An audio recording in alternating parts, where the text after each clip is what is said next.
tonight. Buhari confers Gcfr honor on Tinubu. I won't disappoint Nigerians, Tinubu assures. FEC approves new policy for multi-purpose NIN debit cards. Stop aviation minister from continuing with Nigerian air projects. And to the next one, Timothy Adegoke's mother, Adedoyin workers get judgment May 30th. And on sports, Gusau charges Flying Eagles to beat Brazil in final group game. Now the news in detail.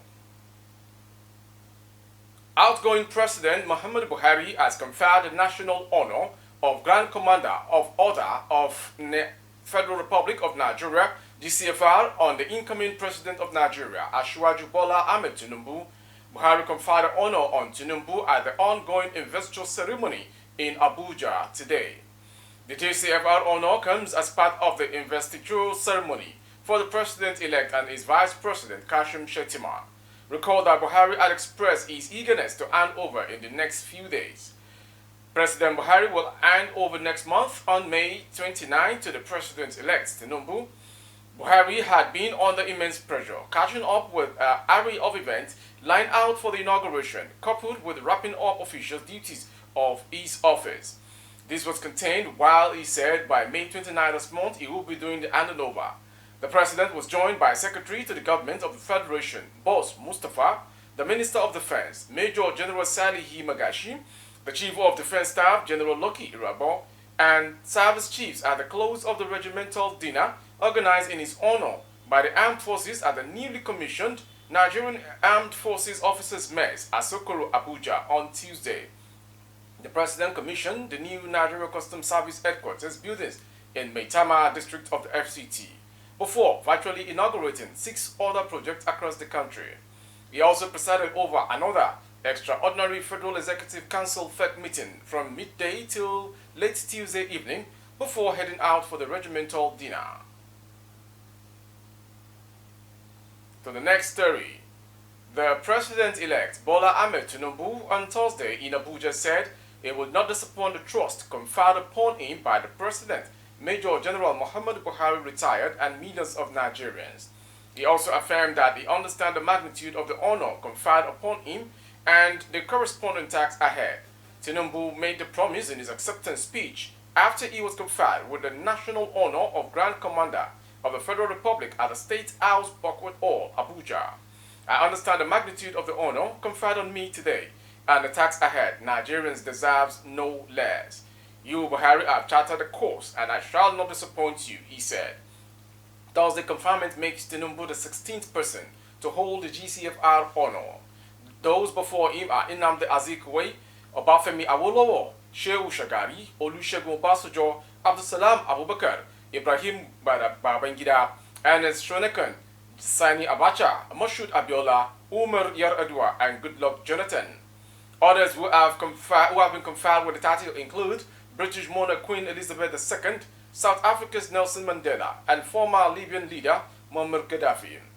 Buhari also conferred Vice President Shettima with the honor of Grand Commander of the Order of the Niger. Earlier, he handed 3 key transition documents to the President-elect in the line with Executive Order 14, mandating the Transition Council to issue handover notes containing, amongst other things, proposed policy direction to the incoming administration. And to the next story. The Federal Executive Council, presided over by President Muhammadu Buhari, has approved new policy that can now allow Nigerians to request their commercial banks to provide them with a debit card which doubles as a national identity card at no extra cost than the normal fees charged for debit cards. The Minister of Communication and Digital Economy, Issa Pentemi, made the disclosure while briefing the State House correspondents after Wednesday's valedictory meeting of the Council's meeting at the Aso Rock Villa. According to him, the memo is from the National Identity Management Commission, allowing banks to print debit cards that double as national identity cards.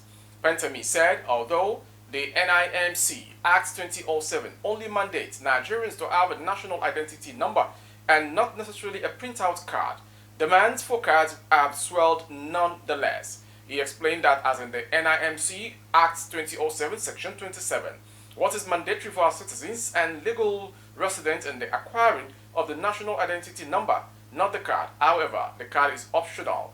But many citizens, particularly those living in rural communities, always go to NIMC offices complaining that they need the card at hand even though it's optional. To make it easier, NIMC last year will introduce a smart ID card you can download from NIMC app. It is just a smart card, you don't need to have it physically, but that is becoming difficult for our people living in rural communities. To the next story from the World News this hour at BGI TV Current. As Nigerians await the arrival of the aircrafts for the proposed national carrier, Nigeria Air, and the commencement of its operations May 26, 2023, as earlier announced by the Minister of Aviation, Senator Sirika, on Wednesday, the Nigerian Airlines, through their solicitors, has written to the outgoing President Muhammadu Buhari to stop the Minister of Aviation from going ahead with the project. A letter specifically addressed to President Buhari dated May 24, 2023, by the solicitors of the Airline Operators of Nigeria, AON, Nigeria Air Project last-minute plan disobedience to court order and deliberate plan to rubbish the achievement of this administration, signed by Abubakar Nuhu Ahmed Esquire of the Nurini Jimo San Chambers, drew the attention of the President to the suits filed by the Nigerian Airlines to question this shady deal, deliberate infraction of the Nigerian laws, and self-enrichment, mainly against the Federal Ministry of Aviation over the Nigerian Air Project. The solicitors, apart from describing the last-minute action of the minister as a plot to evade allegations of corruption raised in the pending case, warned if not stopped by Buhari, is capable of destroying the image of the outgoing administration.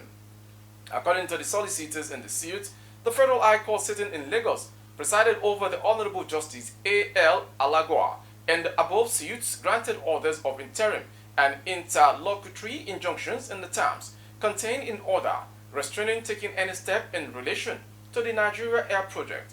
Copy each of orders are enclosed as annexures 1, 1, 2, and 3. It is a clever way to violate the above orders regardless of the stain on the record of this administration and to cover up for corruption actions raised in the case. This posture tends to destroy the very good image earned by President Buhari-led administrations for years. We trust you will stop this negative action of the Minister of Aviation to ensure compliance with terms of the order. Going to the next story. Judgment in the trial of the alleged murder of Timothy Adegoke, a postgraduate student of Obafemi Awolowo University, Ile-Ife, is to be delivered next week. The Point reliably learned from court officials on Wednesday that the Chief Judge of Osun State, Justice Adekunle Ojo, is expected to deliver the judgment. It was gathered that the verdict will be delivered at exactly 9 a.m. on Tuesday, May 30th, at the State High Court 1 sitting in Osogbo. The owner of Hilton Honors Hotel, Ile-Ife, Rahman Adedoyin, and 6 office hotel workers, including Magdalene Chefuna, Adeniyi Aderoba, Oluwole Lawrence, Oyetunde Kazim, Adebayo Kunle, and Adedeji Adeshola, are standing trial over the death of Adegoke. The defendants had been remanded in prison since their first arraignment in February 2022 and had been attending their trial from custody. At the last sitting in April 2023, Ojo, the presiding judge, received the final written and counter addresses from parties. Counsel to the defendants, including Yusuf Ali, Roland Otaru, and Murtala Abdurrashid, in their separate applications, had asked the court to declare null and void the appearances, applications, and other legal activities of the prosecuting counsel, Femi Falana, for allegedly lacking local standing to prosecute the matter. They urged the court to declare null and void and unconstitutional the appearances, applications, and entire proceedings that Falana, Fumi Falana, and Fatima Additional took part for failing to show proof that they were prosecuting with the approval of the Attorney General of Osun State and Commissioner of Justice. While stressing that Falana does not possess fiat from the State Attorney General to prosecute the matter and that he failed to present any evidence of the fiat to the court, the defense counsel prayed for an order of the court to set aside the proceedings in which Falana and his fellow prosecuting colleagues participated and to also impair their further application in the matter. However, Falana had argued that he obtained a fiat from the Attorney General and Commissioner of Justice of Osun State to prosecute the matter. He said that the Osun State Attorney General had sent 3 lawyers to the court on April 25, 2022 and handed the prosecution of the matter to him and wondered what the defense counsel stood to achieve by making the applications.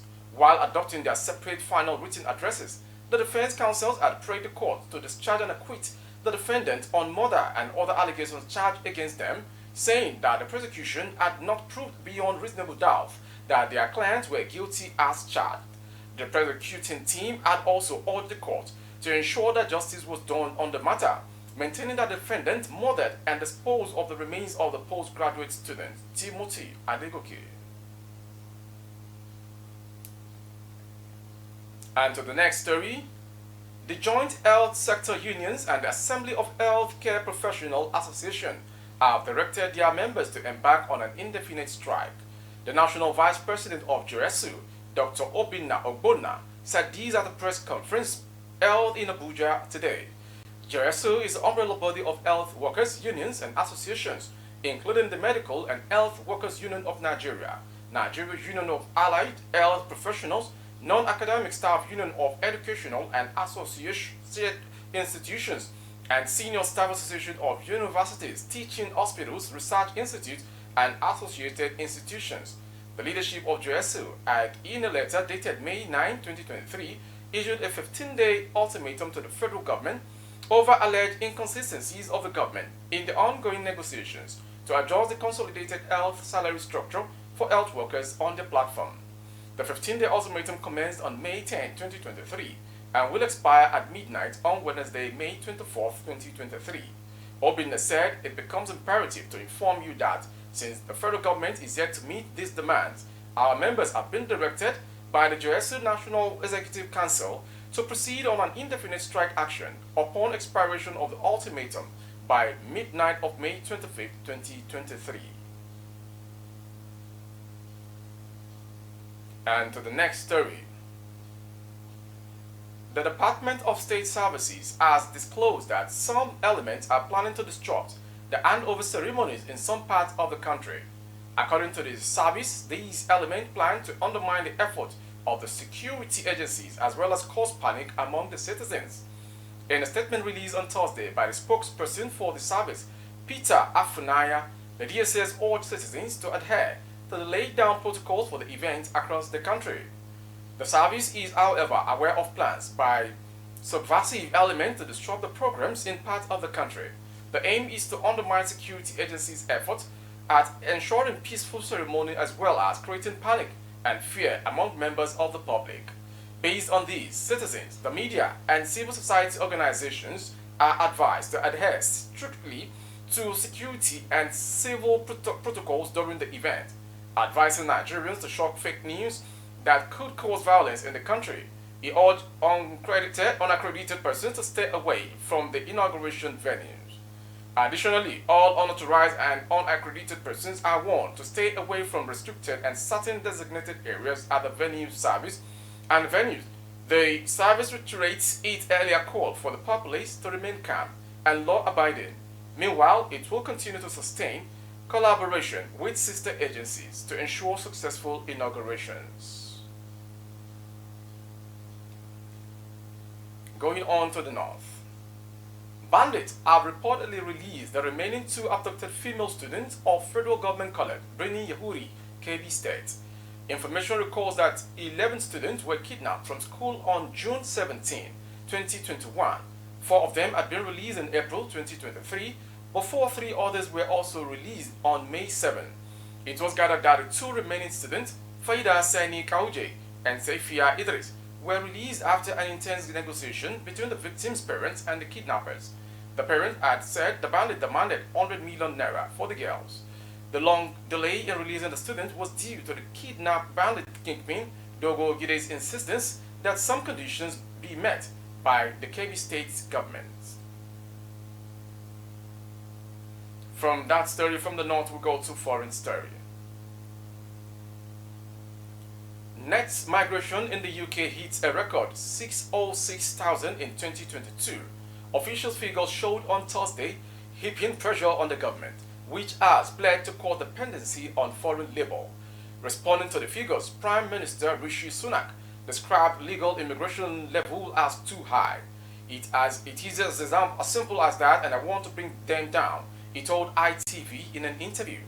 Measures announced earlier this week to tighten the number of international students allowed to bring their families with them would have a significant impact, he added. Immigration has long been a key political issue in the UK and was one of the main battlegrounds of the Brexit referendum in 2016, which saw the country leave the European Union. In 2021, net migration, the difference between the number of people leaving the UK and those arriving, was 488,000. Before we end the news today, it's the sports story. President of Nigeria Football Federation, Alhaji Ibrahim Musa Gusau, has hailed the Flying Eagles for their impressive 2-0 win over Italy at the FIFA Under-20 World Cup on Wednesday. He has also urged the team to go for all 3 points against Brazil in their final group game to sustain their winning mentality. The NFF Supremo spoke minutes after the two-time World Cup silver medalist stunned Italy 2-0 in Mendoza to soar to the top of Group D at the ongoing Global Fiesta in Argentina, with a commanding performance that left the Italians and their thousands of supporters flustered and crestfallen at the Estadio Malvinas, Argentina. Pre-game, the bookmakers had the encounter all in favor of the Italians, who overrun Brazil with 3 goals in the rapturous first 45 minutes on Sunday, before the South Americans reduced the tally by 2 in the second period. Against the Flying Eagles, the pacey Italians could not find their rhythm and simply watched Nigerians dominate several sectors of the pitch, with 2 well-taken second-half goals by Salim Fago Lawal and Jude Sunday, no more than the African flag bearers deserved on the nights. With the sports story, we end the world news this hour from BGI TV Current. Before we go, some major headlines. Buhari confers Gcfr honor on Tinubu. I won't disappoint Nigerians, Tinubu assures. FEC approves new policy for multi-purpose NIN debit cards. And on sports, Gusau charges Flying Eagles to beat Brazil in their last group game. For more updates on YouTube, our handle is BGI TV Current. Kindly subscribe and click on the notification bell. Select option all to access our broadcast. On Facebook, with Alawi Adebayo. Please like and follow the page. For advert placement of your goods and services, coverage of events and functions, please dial the phone number streaming on your screen for advert placement only.